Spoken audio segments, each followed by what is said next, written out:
With the comment this morning saying they're doing a comprehensive review of their options, seeks to accelerate delivery of value for the benefit of shareholders. 5 days ago, they thought they were doing great.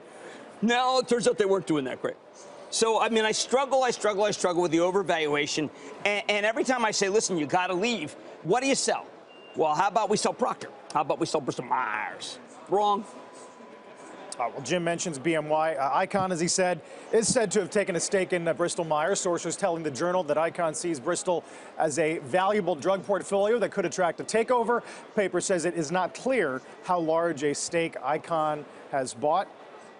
One thing's for sure, he knows how to maneuver this particular situation. You got to go over the January 26th conference call, which is one of the most disappointing conference calls of the year, where Jamie Rubin at one point, who's a great Goldman Sachs analyst, just says, what are you guys doing?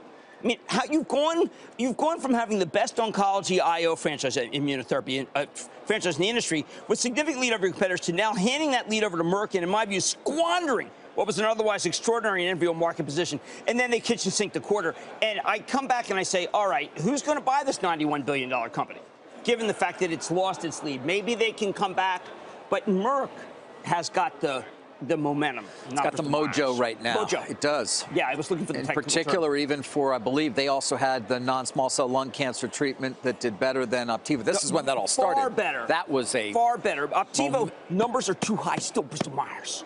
Still too high. Still too high. You raised the point, Jim, of course, who's going to buy this thing? At $91 billion right now, throw a real premium on there, you're talking about a very, very large acquisition, which could only be done by a very small group of companies. Yes. But it's not to say that it couldn't be done. I mean, a few days ago, we were talking about Kraft Heinz, a smaller company, pulling off potentially $143 billion. Would have been even more had they actually moved ahead and tried to really get something done. Unilever was like, no way, and that was it. But the point is, that was going to be $150 billion, let's say.